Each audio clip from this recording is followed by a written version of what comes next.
जय श्री कृष्णा। आप सभी का स्वागत है मेरे चैनल में। मैं आशा करती हूँ कि आप सभी स्वस्थ और तंदुरुस्त होंगे। पुत्र एकादशी व्रत के समान कोई और व्रत नहीं है। जैसा इसका नाम है वैसा ही इसका काम है। अगर आप अपने जीवन में पुत्र संतान की प्राप्ति चाहते हैं तो यह व्रत आपके लिए शुभ और फलदायक है। संतान प्राप्ति की इच्छा रखने वालों को इस व्रत को रखना चाहिए और अगले दिन इस व्रत का पालना करना चाहिए। 27 अगस्त रविवार के दिन पुत्र एकादशी पड़ रही है। वैसे तो 2 एकादशी होती हैं, एक सावन में एक पोष में। दोनों एकादशियों का अपना महत्व है। एक दिन पहले से ही व्रत रखने की तैयारी जो है, आपको इसके नियमों का पालन करना शुरू कर देना चाहिए। जिस दिन व्रत हो उस दिन सुबह स्नान करना चाहिए और धुले हुए वस्त्र पहनने चाहिए। वैसे तो आपको किसी नदी में स्नान करना चाहिए, मगर अगर ऐसा संभव ना हो तो आप घर में गंगा जल डालकर स्नान कर सकते हैं। स्नान करने से पूर्व आपको तुलसी की जड़ की थोड़ी सी मिट्टी को लेकर अपने माथे पर लगाना है। उसके बाद जो है आपको स्नान करना है। स्नान करने के पश्चात आपको चौकी पर श्री हरि की प्रतिमा को रखना है और धूप दीप जो है वो चढ़ाना है। उसके बाद आपको व्रत की कथा करनी है और श्री हरि को फलों का भोग लगाना है। तुलसी का प्रयोग इस व्रत में बहुत ज़्यादा आवश्यक है। भगवान को तुलसी का भोग जो है वो ज़रूर लगवाएं। इस दिन आप कृष्ण के बाल गोपाल रूप की जो प्रतिमा है उसको भी अपने व्रत की जगह पर जहां आप पूजा कर रहे हो वहां अवश्य रखें।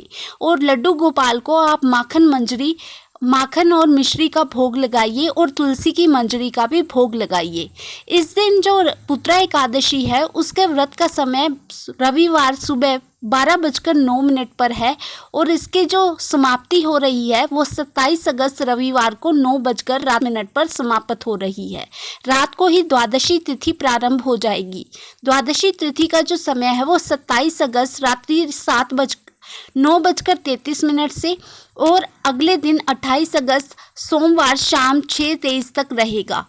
आप एकादशी व्रत को खोल सकते हैं सोमवार के दिन 6:12 से सुबह में ही 9:45 तक।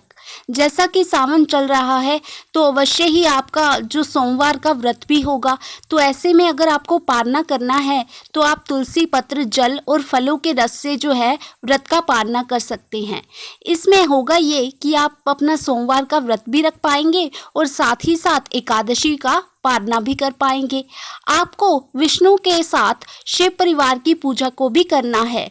सोमवार का व्रत अगर आप रख रहे हैं पुत्रदा एकादशी के बाद तो आपको अन्न और नमक का जो है वो त्याग कर देना है। आप फलों के रस से इस व्रत को रख सकते हैं। अगर सोमवार प्रदोष का व्रत रख रहे हैं तो भी आपको ऐसे ही करना है। आपको फलों के रस से, तुलसी और जल से जो है अपने व्रत का पालना करना है। उसके बाद आप अपने सोमवार के व्रत की पूजा विधि करिए, कथा करिए, चाहे आप प्रदोष का व्रत रखिए। सोमवार में भी त्रयोदशी भी है, इसलिए आप तुलसी पत्र और फलों से जो है अपना व्रत खोल सकते हैं।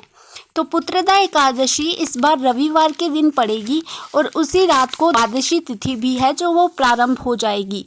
आप इस प्रकार अपने व्रत को रखिए और अगर आपके मन में उनकी प्राप्ति की इच्छा है तो आप विष्णु भगवान के साथ साथ शिव परिवार की भी पूजा कीजिए। अवश्य ही जो आपकी मनोकामना है वो पूर्ण होगी। मैं आशा करती हूँ पुत्रदा एकादशी में ये सारी जानकारी अच्छी लगी होगी। अगर आप मेरे चैनल पर नए हैं और मेरी आवाज़ को पहली बार सुन रहे हैं तो वीडियो लाइक और चैनल को सब्सक्राइब ज़रूर करें। आपका एक सब्सक्राइब मुझे आगे बढ़ने की प्रेरणा देता है। जय श्री कृष्णा। मिलते हैं अगले वीडियो में अगली नई जानकारी के साथ।